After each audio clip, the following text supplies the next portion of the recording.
everyone, and welcome to episode 86, the second show in our series exploring the protostome animals. In the first episode of this series, I introduced the protostome clade and explored its wild diversity of worms and worm-like creatures. That was a pretty interesting episode because we were jumping all over the evolutionary tree to look at a wide range of worms and worm-like creatures.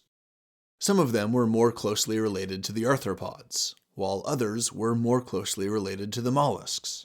Some of them were large and weird or extremely rare, while others were microscopic and ubiquitous in all the Earth's environments. Today, we're not going to be jumping all over the protostome family tree.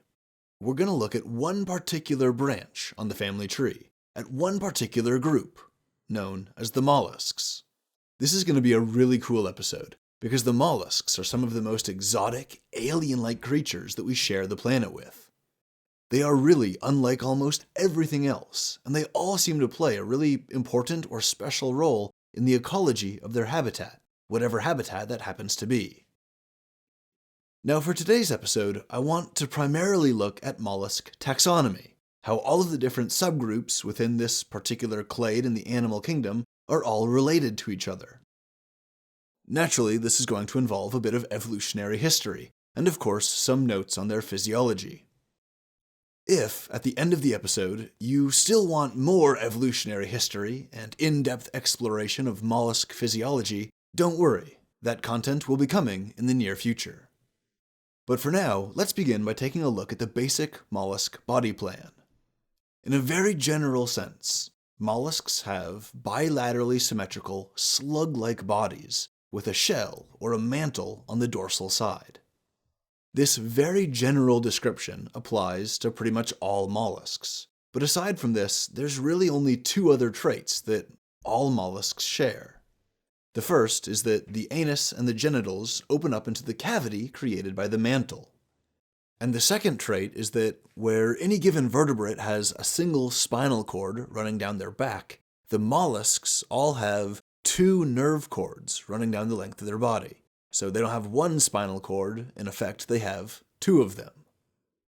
Now the mantle is like a cloak of flesh that drapes or folds loosely around the mollusk, and this creates a cavity, or an open space that's exposed to the watery environment.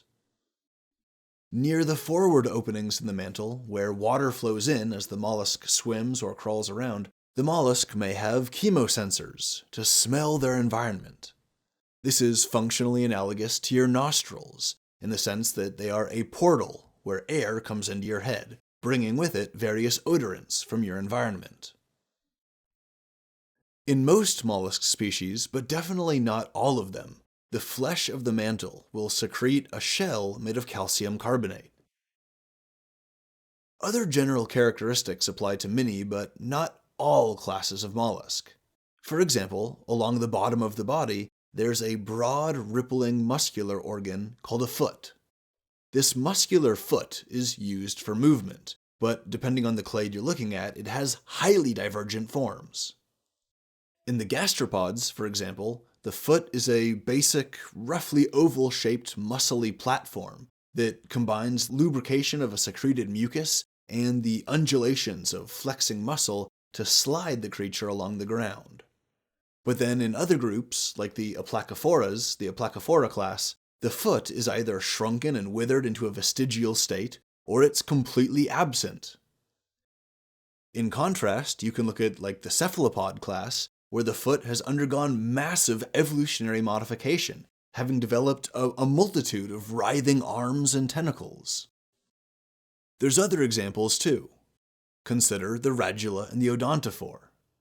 The odontophore is a flexible mass of cartilage that physically supports the radula, and the radula is kind of like a thin tongue, except it's pretty stiff and bony, and it's covered in sharp chitinous spines or teeth. And together, this odontophore radula mechanism is used to scrape at food, to abrade it, or cut it, or rip it apart into smaller and more easily consumable and digestible pieces. Virtually all mollusks have these structures, with the exception of the bivalves, for whom the radula and the odontophore have disappeared. Now, I don't want to get into too many of the differences between the classes right off the bat, but first things first, I think it's time that we explore mollusk taxonomic diversity itself. Naturally, we'll be starting with the oldest and most basal lineages, and then I'll work my way up the family tree to the most recently emerged lineages. Okay, so with that said, the oldest and most basal mollusk lineages are more than 400 million years old, and these include the Aplacophorans and the Polyplacophorans. The Aplacophora is a pretty small class, with about 320 species of small, cylindrical, worm-like creatures. Most of them never grow larger than a few centimeters, but in some species, the largest specimens can grow up to 30 centimeters long, so that can be relatively substantial. They live on or near the ocean floor. They live in the benthic zone, and here they squirm around in or on the mud looking for detritus and smaller creatures to gobble up. Because the Aplacophorans are such an old lineage, they share only the barest similarities with their more derived mollusk cousins. For example, they use calcium carbonate, but only temporarily in their early life stages before they replace it with aragonite. They have no shell, but instead, their skin is covered in small, needle-like spicules. The spicules are tipped with this carbonate and then aragonite material. They have a head region, and some of them even have a foot, but they don't have any eyes or tentacles around their mouth. The waste organs empty into the mantle, but the mantle itself is small enough to be merely a cloaca, or an emptying chamber for waste before it gets released into the external environment. However, one of the big things that links them to all of the other mollusks is the presence of a radula. Now, from these primitive basal Aplacophorans diverged the Monoplacophora. Now, these differed from their worm-like, needle-covered predecessors in that they had evolved a cap-like shell to cover and protect their bodies. This shell was a single plate. That's kind of reflected in the name. It's why they're called monoplacophores. Like their predecessors, the Monoplacophora live in the benthic zone at the bottom of the sea, where they crawl through the mud to hunt or scavenge for food. Now, it's generally thought that some lineage of Monoplacophora evolved to secrete multiple shell plates from their mantle tissue, and this gave rise to a clade known as the Polyplacophores, or the chitons. The chiton's dorsal surface is covered in 8 shell plates, which interlock in a way that provides greater protection while still giving the chiton the ability to flex and bend, and to make smoother movements while swimming through the water. This 8-piece shell is embedded in a layer of muscular tissue called a girdle, which also rings the shell, creating a skirt of soft tissue encircling all of these harder armor plates.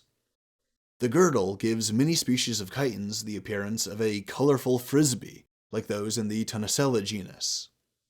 The girdle is sometimes covered in spines or bristles, like you'd see in the Acanthochitinina suborder. It's also used for camouflage, like you'd see in the Dinoplax genus, or for self-defense, like in the Mopaliidae family. Because the girdle is heavily innervated with tactile sensors, it provides tremendous sensory feedback about the water pressure, the nearby sounds, the texture of rock surfaces, and all sorts of other mechanical inputs. So, moving along the mollusk family tree to the next major divergence, we come to a perhaps more recognizable clade, the bivalves of the class Bivalvia. You would recognize these as clams, oysters, scallops, mussels, and all kinds of similar two-shelled creatures. But ironically, as far as the mollusks are concerned, they're some of the least familiar or the least similar compared to the other groups. This is perhaps because the bivalves have evolved to be completely surrounded by their mantle, and the mantle has secreted a hard, two-plated calcium carbonate shell that fully encloses the visceral mass, which is the softer, slimy, jelly-like blob of body containing the organs. The two-plated shell is fused along one side, which works like a hinge to allow the shell plates to open and close, like a door or a book. Along the open side, The edges of the shell plates are grooved with teeth-like structures, and depending on the species, typically larger bivalves, there might even be a series of small eyes dotting the ridges and spaces on the open edge of the shell plates. If you examine the hinge seal on the back of the shells, look at the two corners of that hinge. The bivalves possess siphons. One sucks water in, and the other pushes water out. So, in effect, there's a net flow of water through the bivalve. Knowing this, it shouldn't be too surprising to learn that the bivalves are mostly filter feeders. This arrangement allows them to suck in water, creating an internal flow that carries sediment across the body. And of course, the sediment includes edible particles, like floating phytoplankton, and these will get filtered out of the water, consumed, and digested. And waste material, like nitrogenous waste compounds, can be expelled through that exit siphon to make room for more incoming water with more food particles. Now, the actual organs that do the filtering part of this filter feeding exist in the visceral mass, in the bivalve's actual soft, fleshy body, which is hidden behind the protective enclosure of this two-plated shell. There's a huge diversity in the size, shape, and color of bivalves. The smallest of them include species like the Condylonucula maya, which grows to be about 0.5 millimeter long. In contrast, the largest living bivalve is the giant clam Tridacna gigas, which can grow to be over 45 inches long, it's almost 4 feet long.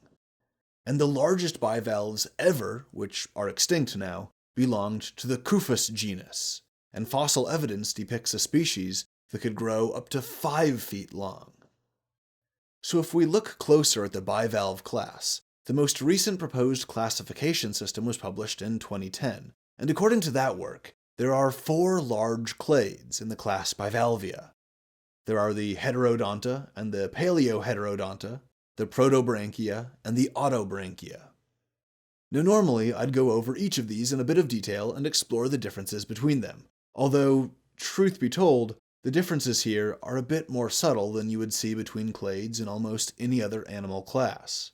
I could list off a bunch of orders and genera and species, but if I were to describe what they look like to you, they would all sound more or less the same. They all do more or less the same thing, the only major differences being they have slightly different textures, different shapes, different sizes, and color patterns to their shells, and depending on the species, they might prefer a different habitat. Like some prefer shallower water, some prefer deeper water, some prefer marine water, some prefer freshwater. You get the idea. But just so that I can give you something about the bivalves, I'll run through these bivalve groups, and I'll give you a couple distinguishing details about them.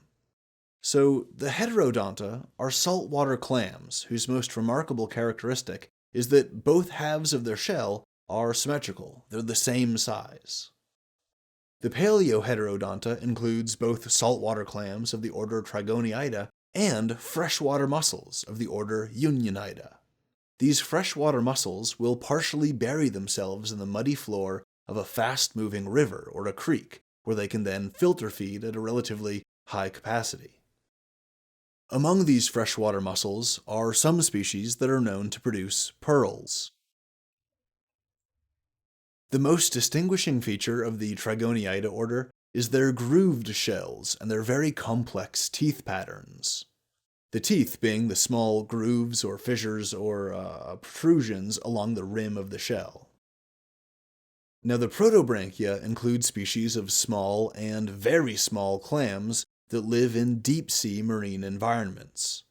And the Autobranchia includes a diversity of larger bivalves, including the long triangular-shaped shells of the Pinidae family, the Lameidae family with their characteristic, long, thin tentacles extending off the edge of their mantle, the straight-hinged shells of the arc clams and the Archidae family, and the Mytillidae family, which has a worldwide distribution but generally prefers the intertidal zone along cold water coastlines.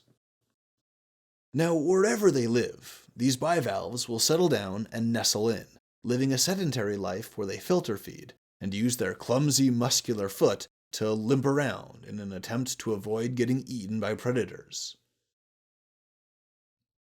Now, moving along the family tree, we come to another lineage, another group that is closely related to the bivalves, but more diverged, more recently emerged. These are the gastropods.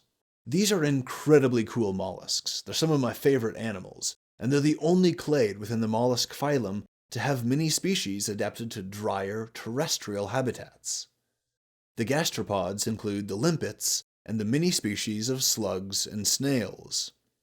They inhabit a broad range of habitats, both on land and in fresh and salt water.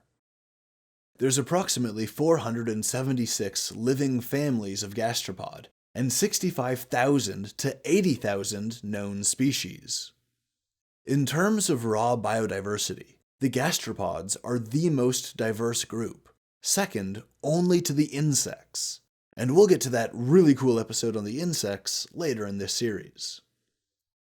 Anyway, the gastropods first emerged in the ocean. Their abundance and diversity increased slowly throughout the Paleozoic and the Mesozoic eras, but by the time the Cenozoic era came around, the number and diversity of gastropod fossils increased tremendously. In the modern day, they're an extremely diverse group, with representative species in almost every habitat, filling a wide range of ecological niches.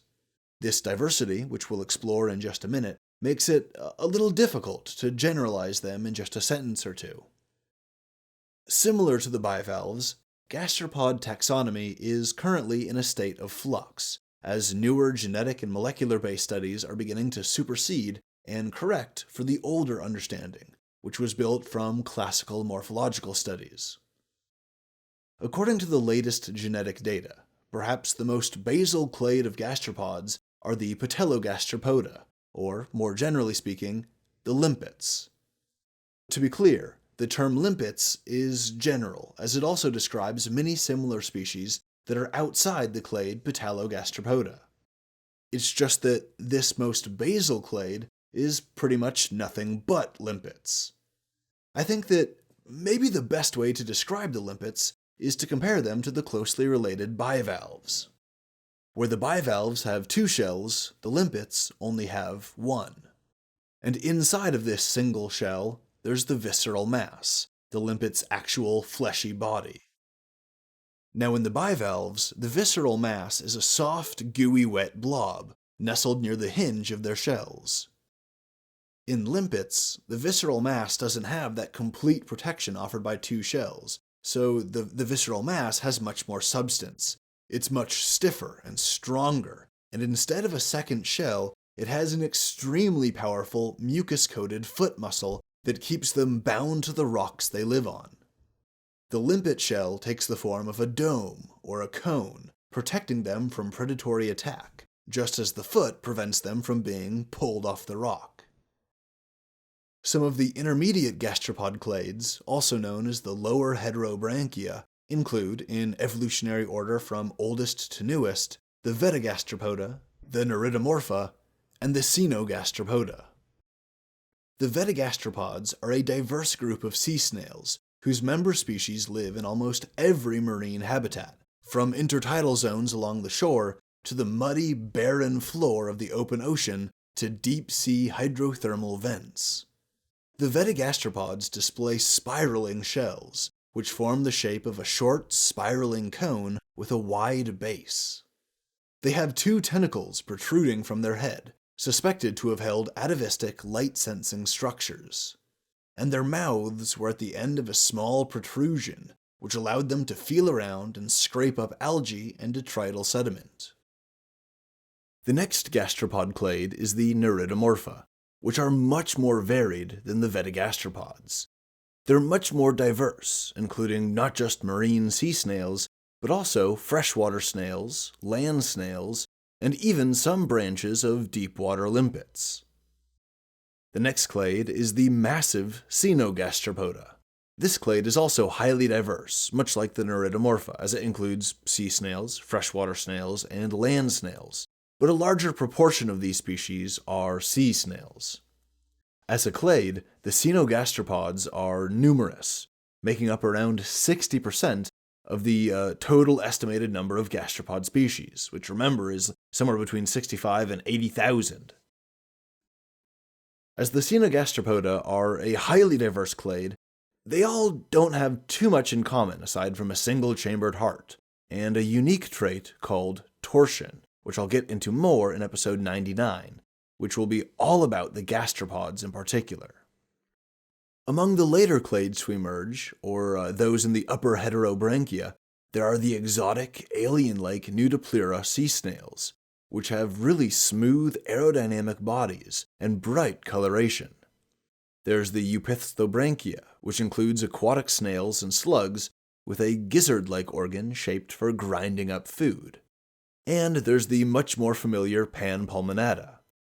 This final clade might be the most familiar to you, because many of its taxa include slugs and snails that can breathe air and live in amphibious and terrestrial environments. The Panpulmonata also includes many species of air-breathing slug and snail that live in freshwater or marine habitats, and fully aquatic species that just don't breathe air. As you can see, there's a huge amount of diversity, both physiological and behavioral and ecological, among the different clades of gastropods. Alright, so that was kind of a rapid sprint through the gastropods.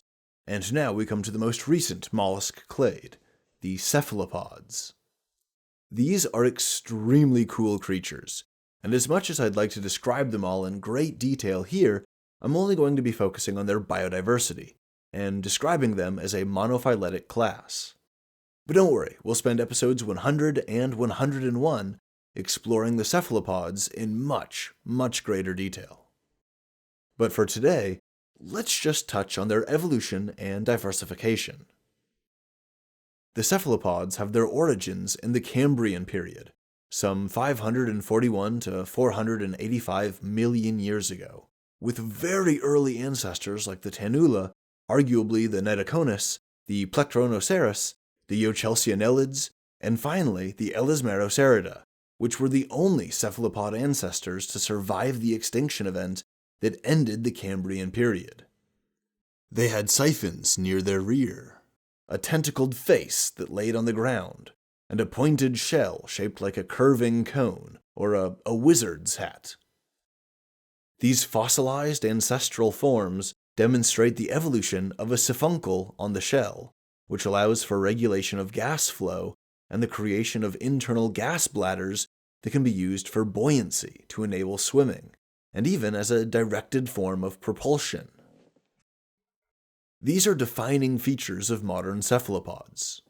As swimming predators, the tentacles around the mouth were soon reforged by selective pressures, evolving into the food-grabbing, tool-using, environment-manipulating arms, frequently but erroneously called tentacles, that so charismatically define the modern squid or octopus.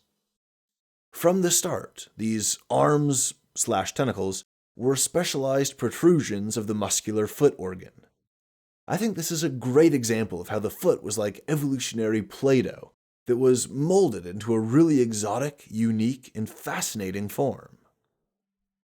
Now, one of the oldest surviving branches of the cephalopods are the nautiloids, which emerged sometime in the Triassic period. These nautiloids are like distant cousins to the coleoid squid, octopus, and cuttlefish. There are 6 species across 2 surviving genera, the nautilus and the allonautilus, which are both large mollusks with shells coming up from behind and curling tightly behind the top of the head. They have a head plate to cover the gap between head and shell, and they have strange fleshy eyes mounted behind short, thick arms around the mouth. All of these species represent the Nautilidae family, which is the only clade in the Nautilicea superfamily to still live and swim in the Earth's oceans. Within the coleoid clade, which includes all of the cephalopods more derived than the nautiloids, there's the basal Argonauta octopods, which are a unique group that live in the shallow waters of the open ocean. The Vampiroteuthis infernalis, which is a tiny octopod species with webbed arms, surviving as the lone species in its genus, family, and order, and whose name means literally vampire squid from hell, and the octopoda themselves, more commonly known as the octopus.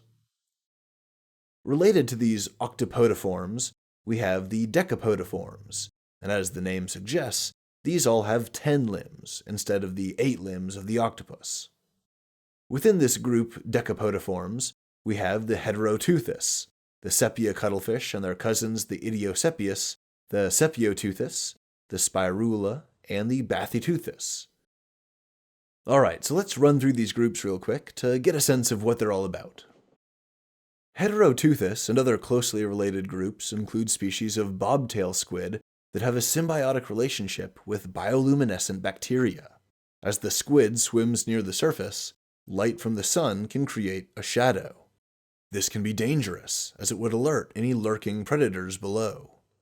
Now, the bacteria are kept in an organ in the mantle, where they're supplied with sugars and amino acids, so they'll fluoresce, they'll give off light, and this will actually reduce the darkness of the squid's shadow, allowing it to obscure itself from any predators swimming below. So, in effect, they've evolved counter-shading as camouflage. Now, the sepia cuttlefish have more laterally oriented bodies, as they're more flat and oval-shaped, with lateral fins and a forward-positioned face with stubby mouth arms/tentacles. The Sepia officinalis, for example, is a grayish-brown cuttlefish with white stripes that really perfectly typifies the clade. More colorful examples in the Sepia clade include the Sepia apama, the Sepia pharaonis, and the really weird exotic Sepia prashadi. The Idiosepius are closely related to these Sepia cuttlefish, although the Idiosepius is less well understood. And the Sepioteuthis, or the reef squids, are superficially similar to the Sepia, but they have proportionately larger fins, and of course they're quite genetically distinct. The Sepioteuthis include the S. australis, or the southern calamari that lives around Australia and New Zealand, the big fin reef squid S. lawsoniana, and the S. sepioidea, which is a small iridescent torpedo-shaped squid that lives in the Caribbean. The Spirulea are a relatively recently emerged group that lives in the deep ocean. They're known as ram's horn squid because of the shape of their internally coiling shell. Like the vampire squid, the Spirula contains just one species, the Spirula spirula, which is also the only species in its genus, which is the only genus in its family, which is the only family in its order. Lastly, the Bathyteuthis, as the name suggests, lives in the deeper parts of the world's oceans, generally hanging out around depths of 700 to 2,000 meters, to as low as 4,200 meters. They have stubby, semi-webbed arms, and 2 much longer tentacles, or tentacular clubs, which they use to grab onto and pull in prey. As deep-sea creatures that generally live in absolute darkness, they are bioluminescent, and they have large photoreceptor organs behind their eyes for sensing any dim light that may exist down here, be it some kind of prey animal, another squid that could be a potential mate, or a dangerous predator that should be avoided. Okay, so let's end this episode with the Scaphopods. The Scaphopods, sometimes described as a sister clade to the Cephalopods, are the last group of mollusks that I'll be covering today. This group is also known as the tooth shells, or the tusk shells, because they create long, narrow shells that have a curved taper, much like an animal's fang or a tusk. Within the Scaphopoda clade, there are 2 major divisions, the Dentaliida and the Gadolids. They're very similar, but generally speaking, the Dentaliida tend to be larger, and the Gadolids tend to be smaller, with slight differences in the shape of their shell. But aside from this, they're really similar groups. For example, in both of them, in both clades, most of the mollusk's body, including its mantle, is tucked away within its narrow shell, and the only part that sticks out of the shell is the foot, which forms a small little finger-like protrusion that digs through the substrate on the muddy floor of the intertidal zone or the deeper ocean. A collection of small tentacles surround the mouth. They search the proximal mud for food particles, which they then bring to and put in the mouth. This completely benthic lifestyle is unique among the mollusks, at least in the sense that among all of the major clades, the Scaphopods are the only ones that are all like this. They really dig into it too. They don't just live on the surface, they live in it. They live in the mud, often completely submerged and hidden from the ocean above. Even the tips of their long, thin, pointy, tusk-shaped shells are kept below the silty surface, as exposing them could risk catching the interest of a passing predator who might have the inclination to dig them up and eat them. The Scaphopods are really weird for other reasons too. They have many traits that are found in few other mollusks, and several traits that are found in no other mollusks at all. For example, relative to every other mollusk, the Scaphopods have, proportionate to their body size, the largest radula, which is the bony tongue-like structure used to scrape at food. Also, they don't have gills. They have a respiratory system that takes in and expels water like an inhale-exhale system, whereas most other mollusks have evolved to enjoy a continuous one-way flow of water over their gills. The Scaphopods don't have a heart with valves or even blood vessels. They have blood-filled sinuses, which are stirred by the activity in the foot muscles.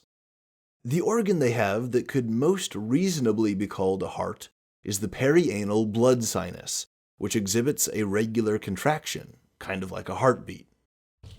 The way the Scaphopods excrete waste is unique too, as they don't have the standard nitrogen disposal organs, but instead they have a hyperdirect opening connecting their internal body fluids to the outside environment.